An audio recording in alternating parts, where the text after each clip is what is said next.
गांव के बाहरी हिस्से में स्थित एक पुराना शिव मंदिर कई रहस्यों को समेटे हुए था। लोग कहते थे कि उस मंदिर में एक पापी आत्मा का वास है, जो रात के समय वहां आने वाले किसी भी इंसान को नहीं छोड़ती। इसीलिए गांव वालों ने वहां जाना बंद कर दिया था। ये कहानी शुरू होती है रवि नाम के युवक से, जो विज्ञान का विद्यार्थी था और इन कथित भूत प्रेत की बातों में यकीन नहीं करता था। उसने अपने दोस्तों के सामने ऐलान किया कि वह उस मंदिर में जाकर सबूत जुटाएगा और यह साबित करेगा कि यह सब सिर्फ अफवाहें हैं। एक चांदनी रात को रवि हाथ में टॉर्च और कुछ उपकरण लेकर मंदिर की ओर निकल पड़ा। गांव वालों ने उसे रोकने की कोशिश की, लेकिन उसने किसी की बात नहीं मानी। मंदिर के करीब पहुंचते ही उसे एक अजीब सी ठंडी हवा महसूस हुई। उसने मंदिर का बड़ा लकड़ी का दरवाजा खोला, जो जोर से चरमराया। अंदर का दृश्य डरावना था। टूटी हुई मूर्तियां, जले हुए दिए और हर जगह धूल। अचानक रवि को मंदिर के कोने में एक सफेद साड़ी पहने स्त्री की परछाई दिखाई दी। उसने आवाज लगाई, कौन है वहां? लेकिन कोई जवाब नहीं मिला। जैसे ही रवि ने कदम आगे बढ़ाया, दरवाजा खुद ब खुद बंद हो गया। अब उसे बाहर निकलने का कोई रास्ता नहीं दिख रहा था।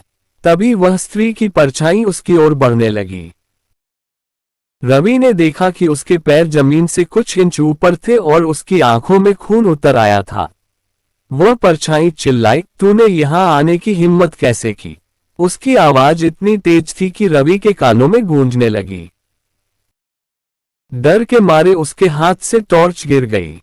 उसने भागने की कोशिश की, लेकिन उसके पैर जैसे किसी ने जकड़ लिए हों।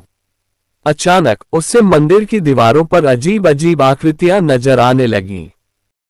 खून से लथपथ हाथ, जलते हुए चेहरे और हर तरफ से आती दर्दनाक चीखें।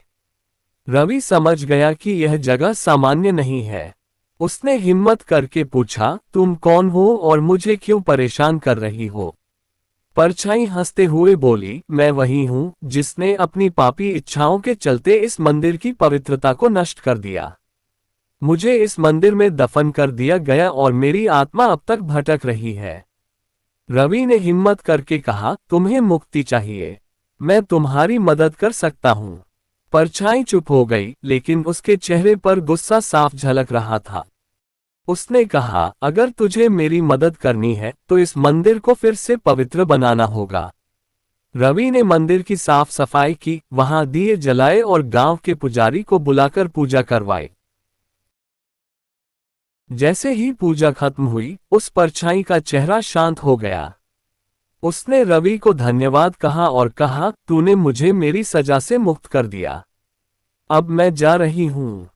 उसके बाद मंदिर में शांति छा गई। लोग वहां आने लगे और उस पापी आत्मा की कहानी सिर्फ एक डरावना किस्सा बनकर रह गई।